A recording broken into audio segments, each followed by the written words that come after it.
देवदेवी श्री शांतिनाथ भगवान की वर्तमान शासन श्री वर्धमान महावीर भगवान की प्रातः स्मरण परम पूज्य आचार्य भगवान श्री विद्यासागर जी महामंडलाचार्य की साकोद्धारक परम पूज्य आचार्य भगवान श्री ज्ञान सागर जी महाराज की सप्तम भट्टाचार्य परम पूज्य आचार्य भगवान श्री गिरि सागर जी महाराज की अभिश्वयानुपयोगी अर्थमेव प्रेता परम पूज्य गुरुवर ऋषि प्रणम्य सागर जी महाराज की अनेक साकार की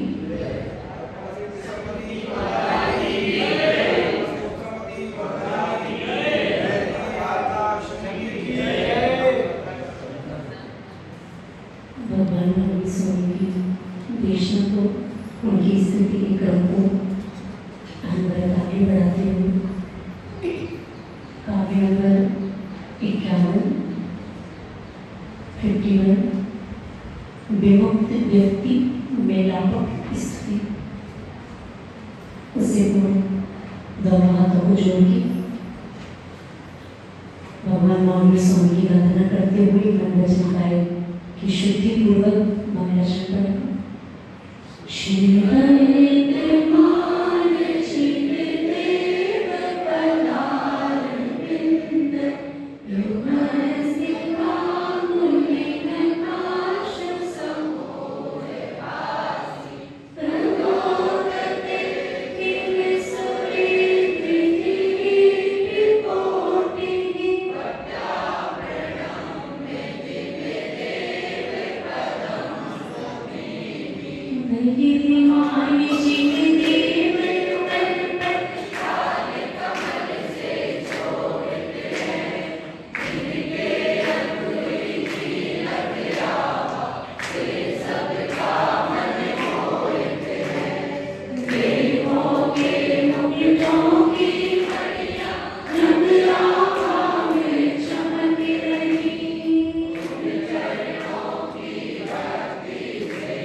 पूज्य गुरुदेव कह रहे हैं कि भगवान आपके वचन नीर को कितना भी पी लिया जाएगा, लेकिन उस नीर का पान करने के बाद इच्छा तृप्त नहीं होती। और भगवान आपकी कितने भी दर्शन कर लिए जाएं, फिर भी ये नेत्रों की अभिलाषा पूर्ण नहीं होती। मेरी मात्र दो ही मनोकामना है जीवन में भगवान, बस मैं चाहता हूँ जीवन में ये दो मेरी मनोकामनाएं पूरी हो जाए। पहली मनोकामना क्या क्या? आपके वचनामृत मुझे जीवन पर्यंत भगवान सुनने को मिले। एक तो मेरी मनोकामना ये है, और दूसरी मनोकामना ये है भगवान जब तक इस काया में प्राण रहे, आत्मा रहे, तब तक भगवान आपके दर्शन मुझे मिलते रहे। बस भगवान में जीवन में ये दो ही मनोकामना करता हूँ, और जब ये मेरी मनोकामनाएं पूरी हो जाएंगी तो अंतिम लाइन में क्या लिखा? मुक्ति कथा भी मेरी पूरी हो जाएगी मेरी बात। एक कथा जो हमेशा सुनते हैं, मोक्ष जाने की कथा। वैसा आपने तो नहीं सुनते होंगे, आप तो 4 कथाएं जानते हैं। 4 भी कथाएं होती पता है? कौन कौन सी? स्त्री कथा, राज कथा, चोर कथा, और कौन सी चौथी? कथा। तो कथा के तो भेद है। चौथी कौन सी? भक्ति कथा। आप ये 4 कथाएं जीवन पर्यंत करते रहिए। यहाँ पे 5वीं कथा की बात कही जा रही है, जिसका नाम है मुक्ति कथा। संदेशार जी ग्रंथ में आचार्य मुकुंद स्वामी महाराज ने लिखा कि संसार में काम भोग की कथा तो बहुत सुनने में आई। संसारी जीव किससे परिचित रहे? हमेशा बंद काम भोग की कथा से हमेशा उनके सुनने में आई, उनके अनुभव में आई। लेकिन आत्मकथा ये किसी के सुनने में आती नहीं, इसलिए कैसे है? दुर्लभ है। सुलभ क्या है? काम भोग बंद की कथा बहुत सुलभ है, लेकिन दुर्लभ क्या है? आत्म की कथा करना। कभी आत्मा की कथा सुनने में नहीं आई, तो ये 5वीं कथा जो यहाँ पे लिखी है वो मुक्ति कथा, वो यही है। भगवान संसार के सभी जीव कहते हैं मोक्ष जाना है, मोक्ष जाना है। मेरा ये मोक्ष जाने का गाना कब समाप्त होगा? जब मेरी ये दोनों मनोकामनाएं पूरी हो जाएंगी, तो ये मुक्ति की कथा की बात भी कैसी हो जाएगी? इस कथा को पूर्णता मिल जाएगी। वास्तव में कथा करनी है तो कौन सी करो? विकथाएं नहीं। विकथाएं तो आपके लिए कर्म बंधन का कारण हो सकती हैं, लेकिन मुक्ति कथा करोगे, चर्चाएं करोगे कि मुझे मुक्ति में प्रवेश करना है, तो ये कथा आपके लिए अशुभ कर्म को बनाने का कारण बनेगी, और आपको शुभ कर्म की बंद कराने में आपके लिए सहयोगी होगी, आपके पुण्य को बढ़ाने में सहयोगी होगी। पहली मनोकामना इसमें पूज्य गुरुदेव ने लिखी, भगवान मेरी इतनी मनोकामना है कि जीवन पर्यंत मुझे क्या मिले? आपके वचन मिले। भगवान आप तो मोक्ष में चले गए, अब आपके वचन हमें कैसे मिले? तो आपके वचन हमें मां जिनवाणी के रूप में जो हमारे पास आगम उपलब्ध है उससे मिले। आचार्य ने कहा चिड़ वयण मोसह विणम। क्या बोलो? एक अच्छी बात है, अच्छी बात है, थोड़ा सा बोलो। चिड़ वयण मोसह विणम विशेष सुह विरीणम अमित भूतम। जिन्हें भगवान की वचन कैसे होते? औषधि। कभी आप अंदर प्रवेश किए हो, कभी आपकी दृष्टि कहीं गई हो, तो बहुत दिनों से पंक्ति अंदर लिख रखी है क्या? गुरु मेण मौसम मेण। जिनेंद्र भगवान के वचन, गुरु के वचन किसके समान है? औषधि के समान है। अगर आप अपनी सांसारिक लौकिक अलौकिक सारी प्रकार की बाधाओं को दूर करना चाहते हैं, सब रोगों से निरोग रहना चाहते हैं, तो उसके लिए औषधि क्या है? डॉक्टर साहब की औषधि नहीं। कहाँ है डॉक्टर साहब? आए नहीं आज? चलो सही दे दिया है ना? अच्छा अच्छी बात है। तो आपके लिए वो औषधि कौन सी कार्यकारी है? उस औषधि का नाम है जिनेंद्र भगवान की औषधि। वास्तव में तीर्थंकर भगवान की वाणी जो उनसे निसृत होके गंधर्व परमेश्वरी पे आई और बाद में आचार्य परमेश्वरी ने उसको लिपिबद्ध किया, वास्तव में वो औषधि मात्र ऐसी है जो आपके जन्म जरा इन रोगों को हरण करती है। आप इस बात को तो आपने बहुत सुना होगा कि जिनवाणी पढ़ो, जिनवाणी का रसपान करो, लेकिन कैसे करो? आज थोड़ा सा ये सीखना। जिनवाणी पढ़ना है, स्वाध्याय करना है, हमको करना तो है, लेकिन उस प्रक्रिया को करना कैसे है, थोड़ा सा इसको भी सीखने का प्रयास करें। आचार्य ने कहा विनय मोक्ष द्वारा, विनय मोक्ष का द्वार है। 4 प्रकार की विनय आचार्य ने कही, पता है? 4 प्रकार की विनयों का वर्णन ग्रंथों में मिला। ज्ञान विनय, दर्शन विनय, चारित्र विनय और चौथी उपचार विनय। उपचार विनय क्या कहलाती है? ज्ञान, दर्शन, चारित्र समझ में आ रहा है? रत्नत्रय की विनय करना, ज्ञान की विनय करना, दर्शन की विनय करना और चारित्र की विनय करना। ये तो आपने पढ़ने में आ जाता है। आपकी एक है उपचार विनय। उपचार विनय क्या है? आप लौकिक जो विनय आपकी संसार में दिखाई देती है उसको कहते हैं उपचार विनय। मात्र माँ जिनवाणी को पढ़ के उसमें चावल भरने का नाम विनय नहीं है। मात्र 5 पूजाएं करने का नाम जिनवाणी की पूजन नहीं है। उस जिनवाणी को विनय से रखना, विराजमान करना, वास्तव में वो क्या है? उपचार विनय। क्या? गुरु के आने पर खड़े हो जाना, अपने बड़े के आने पर खड़े होकर उसको जो भी उसकी यथायोग्य सम्मान है, आदर है, उसको प्रदान करना। ये क्या है? ये विनय है। जब आपकी समाज में भी प्रवेश किया तो देखा कि अभी श्रावकों के अंदर विनय का भाव दिखाई देता नहीं। कारण ये कि अभी माता जी हमको करना आता नहीं। विनय करना तो कैसे करना? खड़े खड़े हो गए, जहां खड़े हैं वहीं से माता जी तो प्रवेश करते हैं जब घर में, तो घर के बाहर आपका जो भी बॉडीगार्ड खड़ा होता है आपको देख के क्या करता है? सैल्यूट।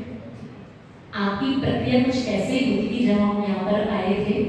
माता जी ऐसे नहीं होता था, होता तो ऐसे ही था, नमस्कार मुद्रा में होता था, लेकिन स्टैंडिंग पोजीशन। जिम में आपको 100 बार कहा जाए एक एक्सरसाइज करनी है जिसमें आपको घुटनों को मोड़ना है, आपको बार बार क्या करनी है? वो जिम का ट्रेनर आपसे 100 बार कहेगा तो आप 100 की जगह 110 बार कर लोगे, हमारा पैसा लगा है। होता है कि नहीं? लेकिन आप पैसे दे के वो काम करना स्वीकार करते हैं। लेकिन यहाँ पे आपसे कहें आपके सामने मुनिराज आर्यमन 5 बार निकल रही है, अगर तो 5 बार आप बैठ के नमस्ते कर रहे हैं, बैठ के बदनामी कर रहे हैं, माता जी क्या बताएं आपको? हमें माता जी आपको कैसे समझाएं? हमारी बीमारी हम ही जानते हैं। आप इस बात का एक विश्वास रखना कि गुरुओं के चरणों में झुकने से, देव शास गुरु के चरणों में झुकने से आपकी वो व्याधि, आपकी वो जो रोग जो कभी ठीक नहीं हो सकता है, उस पुण्य के प्रभाव से आपके वो रोग ठीक हो जाए। लेकिन आपको क्या रहता है? माता जी टोकते तो नहीं है, लेकिन कभी कभी जब अति हो जाती है तो कहना पड़ जाता है कुछ समस्या है, तब सुनने को मिलता है माता जी बहुत समस्या है, एक आध तो बताएं। तब समझना कि हमने अभी उपचार विनय करना सीखा नहीं। चतुर्मास का निष्ठापन होने वाला है, अंत तक सोच रहे हैं, जो बातें शेष हैं वो सब सिखा दें। उसके बाद तो फिर क्या कहोगे? उड़ चला पक्षी रे हरी भरी बालों से, रुको जी रोको कोई माँ को बिहार से, तो माँ को बिहार से रोको और रोकना रोको आपकी बातें। पहले जब माँ अपने नगर में थी उनसे हमने क्या सीखा? मुख्यतः इस बात की है बिहार के समय। अब माता जी रुक जाओ, अभी तृप्ति हुई नहीं, तो जब तक है। उस दिन आशा श्री जी की बात बताई थी ना, आशा श्री जी के सामने जब कुछ आशा श्री ने ऐसी विपरीत परिस्थिति देखी, किसी मंदिर में कुछ विरोध का माहौल देखा, तो आशा श्री जी ने क्या बोला? यहाँ मुनिराज हैं, यहाँ व्रती हैं तो बरस रहे हैं, वहां देव लोग सहयोग के लिए तरस रहे हैं। वास्तव में चीज की कीमत, वस्तु की कीमत आप वस्तु के रहते ही समझ लें तो इसमें आपकी समझदारी है। बिहार के बाद आपको लगे माता जी 15 दिन और 5 दिन और 2 दिन और माता जी दीक्षा दिवस और पीछे परिवर्तन और ये सब और कि आपकी जो अतृप्ति का भाव है, इससे समझ में आता है कि जितना जीवन में व्यक्ति को समय मिला उसमें उसका प्रयोग समय रहते कर नहीं पा रहा, बाद में कहना पड़ता है चिड़िया को क्या बोलते हो, चिड़िया चुप गई।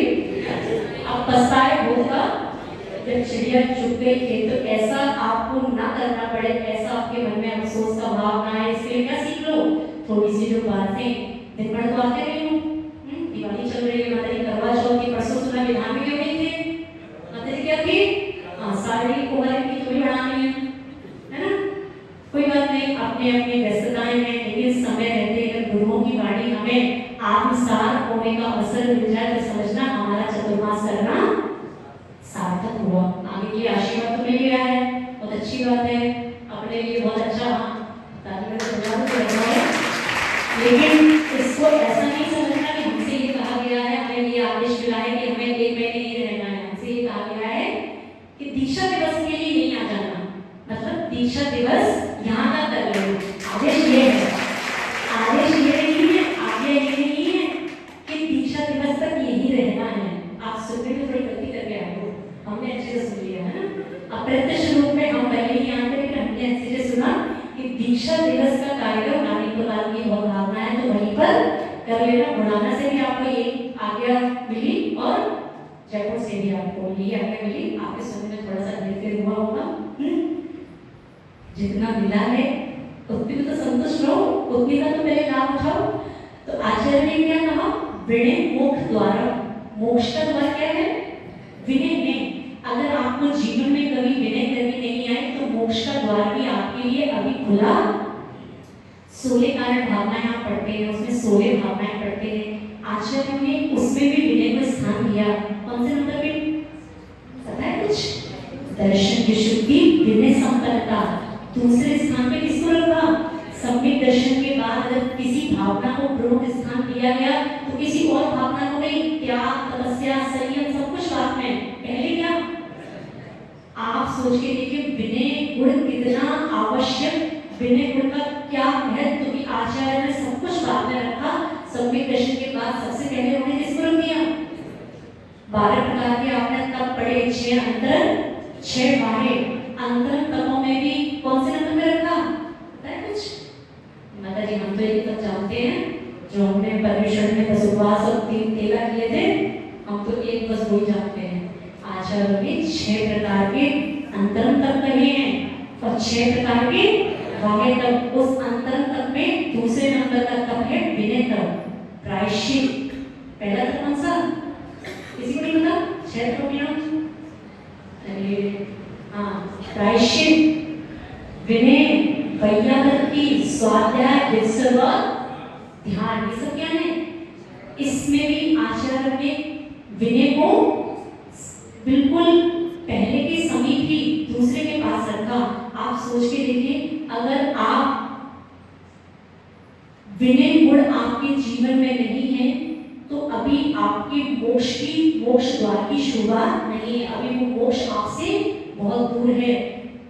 बात समझ में आ रही, लेकिन हम विनय को महत्व देना, विनय को हम गौर कर देते हैं।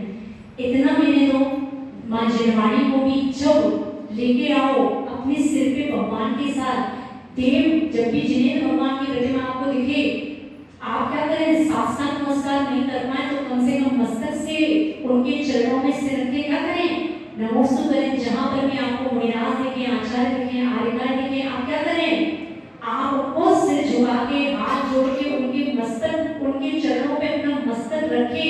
ऐसे अगर उनसे नमोस्तु वंदना बदनामी का भाव रखते हैं वास्तव में, तब वो आपकी कहलाएगी।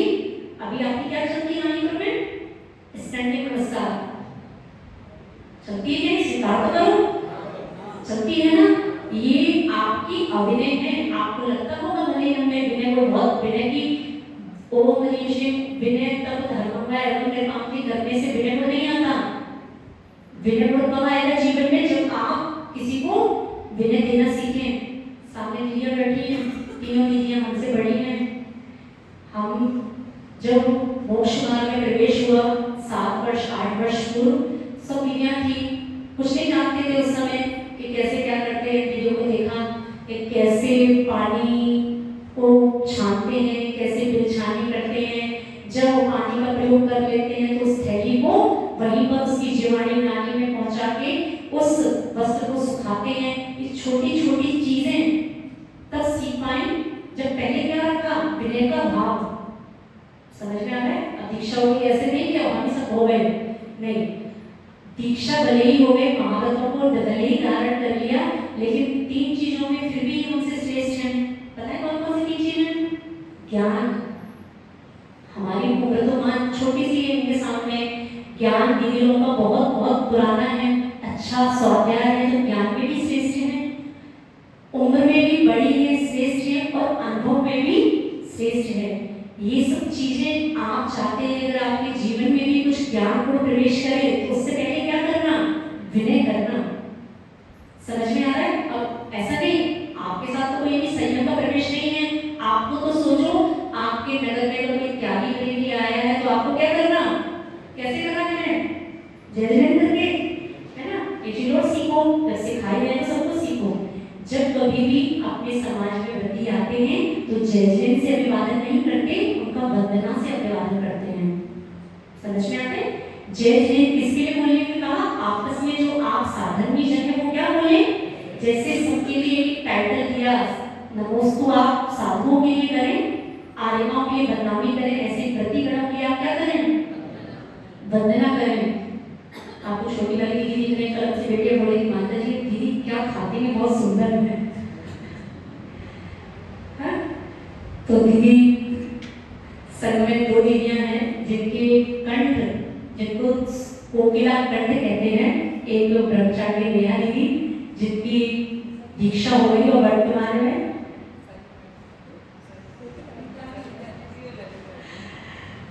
तो हाँ, एक दीदी और दीदी बता रही है, सरिता दीदी भी है कोकिला कंठ। हाँ, तो एक दीदी जो आप टीकमगढ़ में आपने शायद नाम सुना हो, आर्यकशी विश्व यशवती माता जी, वो भी स्वरकंठ कोकिला है। कभी आपको प्रवेश कराने का अवसर मिले उनका तो उनसे भी भक्ति संध्या कराती है, बहुत अच्छे से भजन आदि गाती है। हमने तो नाम बंद कर दिए हैं, लेकिन जिनका चल रहा है, जिनकी अच्छी भक्ति हो रही, कभी उनका सुनने का प्रयास करें। दीदी है ललिता दीदी, बहुत अच्छे से गाती है, बहुत अच्छे से भगवान भी। अनिता दीदी का बहुत अच्छा है। अनिता दीदी हम सब लोगों में बड़ी दीदी है। इस संघ की एक विशेषता है कि इस संघ में सब कोकिला कंठ है। वास्तव में आपने बड़ी दीदी को भी सुना। एक चीज जो हमें समझ में आती है, शायद आपको भी आज लगी होगी, प्रत्येक व्यक्तित्व के अंदर अपना एक आकर्षण है, लगा कि नहीं? जब छोटी वाली दीदी ने, हमसे तो बड़ी थी, जब आपने उनको सुना होगा तो आपको क्या लगा होगा, आकर्षण लगा कि नहीं? जब बड़ी दीदी ने बोला, आपके लिए उद्बोधन दिया, तभी आपको कैसा लगा होगा, एक चुटकी आकर्षण लगा। जब दीदी ने आपको उद्बोधन दिए 2-3 बार दीदी ने आपने दीदी को और भी सुना, क्या लगता है, बस सुनते जाओ। वास्तव में जब दीदी जिस दिन आई थी, उस दिन दीदी ने थोड़ा सा प्रवचन किया था मेरे प्रवचन से पूर्व, तब हमें ऐसा लग रहा था आज अपना छोड़ते हैं, आज इनका सुनते हैं। क्योंकि वास्तव में जब जिनवाणी के मधुर स्वर सुनने को मिलते हैं तब ऐसा लगता है वास्तव में डुबकी लगानी है तो इस समुद्र में लगाओ जिससे कर्मों की निर्जरा होती है। और रानी को चतुर्मास होते होते पूरा हो ही गया। कितने दिन बचे? 31 की स्थापना है। क्या हो गया? डेट है 26 क्या 27। अरे निष्ठापन की बात करो अभी तो निष्ठापन में मात्र कुछ ही दिन शेष है। अभी पूरी समाज में वो भावना आ नहीं पाई। हमने प्रयास तो पूरे किए कि आप सब आगे 1 घंटे के लिए जिनवाणी माँ का रसपान करें, जिनवाणी रूपी गंगा में डुबकी लगाएं, जिससे आपकी कर्मों का कुछ क्षय हो। लेकिन फिर भी 12 भावना में पंक्तियां आती हैं, वास्तव में आपके लिए सत्यार्थ प्रतीत होती हैं। 12 भावना में पंक्तियां आती हैं, मोह नींद जब उपशमे तब कछु बने उपाय। मोह नींद जब, वास्तव में आपकी मोह की नींद कुछ उपशमित होगी तब गुरु के प्रवचन आपके लिए कार्यकारी होंगे। आपकी मोह की नींद इतनी गाढ़ी कि अपने अपने अलग अलग प्रकार के प्रमाण, सबके अपने अपने प्रमाण अलग प्रकार के। 1 घंटा अगर पूरी समाज उपस्थित नहीं है, उसका कारण क्या? अपन अभी किसमें है? मोह नींद में अभी सो रहे हैं। गुरु के प्रवचन भी कार्यकारी नहीं हो पाते जब तक आपकी आपकी मोह की निद्रा खुली। जब थोड़ी सी मोह की नींद उपशमित होती है, थोड़ी सी नींद हो, थोड़ा उसका प्रभाव कम दिखाई देता है, तब वास्तव में गुरु के प्रवचन आपके लिए जीवन में कुछ कर पाते हैं। तो फर्स्ट क्या, पहले मोह नींद का उपशम हो, सेकेंडरी क्या, फिर वो गुरु के प्रवचन आपके लिए कार्यकारी होंगे, क्योंकि गुरु घर घर से आपको बुला के ला नहीं सकते। जब वास्तव में आप अपनी मोह की निद्रा से थोड़ा सा जागेंगे, तब आपके लिए गुरु के प्रवचन को सुनना कार्यकारी होंगे। एक नीति वाक्य आता है, माने तत्ति न तु भोजने, क्या, माने तृप्ति न तु भोजने, विनय तृप्ति न तो भोजने। जो तृप्ति व्यक्ति को होती है वो किससे होती है, विनय से, न तो भोजने। कितना भी भोजन खा लो, आपको तृप्ति नहीं होगी जब तक कोई आपको विनय से ना कराए। समझ में आ रहा है? एक व्यक्ति ने मेरे सामने, यहाँ की नहीं, यहाँ का तो सब अच्छे हैं, मेरे सामने ही किसी अन्य समाज में चौका के बाद जो सामग्री चीज बचती है, अपने नीचे काम वाले को बुला के उसको बोला, ये आपको खाना है क्या, नहीं तो कुत्ते को डाल रहे हैं फिर, है ना? क्या शब्द, क्या आपको खाना है, नहीं तो फिर ये किसी जीव को, किसी कुत्ते को, श्वान को खिला रहे हैं। आप सोच के देखें, तब ये सूक्ति लिखी गई, विनयेन तृप्ति न तु भोजनेन। भोजन से तृप्ति नहीं होती, ऐसा नहीं समझ लेना कि 56 भोग खाने के बाद आपकी तृप्ति हो गई। आपने विनय से किसी को सूखी रोटी भी खिला दी तो उसको क्या हो जाएगी, तृप्ति हो जाएगी। इसीलिए कहा अपने जीवन में आज एक विनय का भाव, आज एक छोटा सा प्रयास करें कि हम 4 प्रकार की विनय हमने सुनी, ज्ञान विनय, दर्शन विनय, चारित्र विनय और उपचार विनय। उपचार विनय क्या सिखाया ना, लौकिक विनय का नाम क्या है, उपचार विनय। एक चीज आपकी समाज में और देखी जाती है, ये तो हमने अपना समझा दिया, साधु का समझा दिया। एक चीज आप जो हमने यहीं पर विशेष रूप से देखा, ऐसे लगता है माता जी बहुत ज्यादा डांटती हो, सब ठीक है, दो ज्यादा तो नहीं जाता, डांट नहीं रहे हैं, वो प्यार से समझा रहे हैं, वो वात्सल्य से समझा रहे हैं। आपकी समाज में एक चीज देखी जाती है ना, कुछ लोग समझ गए माता जी आप क्या कहना चाह रहे हैं। आपकी समाज में हो सकता है अन्य समाजों में भी हो, मुझे इतना लंबा प्रवास करने का अवसर यहाँ मिला, इसलिए शायद यहाँ नोटिस किया कि छोटे उम्र के लोग बड़ों से ना जजमेंट नहीं करते। हाँ, महिलाओं के लिए कह रहे हैं, स्त्रियों के लिए कह रहे हैं, बात किसकी कर रहे हैं, पुरुष वर्ग की। जब आपके सामने से कोई 70-80 साल के दादाजी या कोई भी पुरुष वर्ग जो आपसे उम्र में बड़ा है, आपको सबसे पहले क्या करनी है, उपचार करनी। आप हाथ जोड़ के मुस्कुरा के अच्छे से क्या करें, जय जिनेंद्र। क्या जाता है अपना जय जिनेंद्र करने में? आप सोच के देखें, हो सकता है आप ज्ञान में श्रेष्ठ हैं, आपका ज्ञान श्रेष्ठ है, कुछ भी सही, लेकिन आप क्या करें, आप इस समय उपचार विनय का पालन करें। यहाँ की युवा वर्ग बड़ों को जय जय करते दिखाई दिखते नहीं। समझ में आ रहा है? ज्यादा सम्मान देना है, आप उसके चरणों में झुक जाएं। आप क्या करें, आप चरण स्पर्श करके बड़ों का आशीर्वाद फलता है, इस बात को स्वीकार करें। बड़ों का आशीर्वाद कभी निष्फल नहीं होता। जब आप किसी बड़े का आशीर्वाद देंगे तो वो आशीर्वाद रूपी कर, वो उनका हाथ आपके मस्तक पर आएगा और नियम से वो आपका कैसा होगा, बड़ों का आशीर्वाद देना भी सीखो। देव शास गुरु, इनका तो आशीर्वाद देते हैं, लेकिन एक उपचार विनय भी आज सीखें। 3 विनय तो बहुत सीखी, देवशास गुरु की विनय।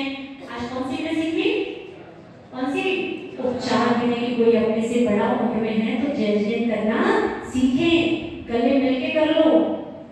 समाज में वात्सल्यता का, प्रेम का भाव बढ़ाना है तो क्या कर सकते हैं, क्यों, संधि जी के आने पर क्या होता है, कंवर साहब के आने पर तो मेरा रो रो हर्षाए, पड़ोसी के आने पर क्या,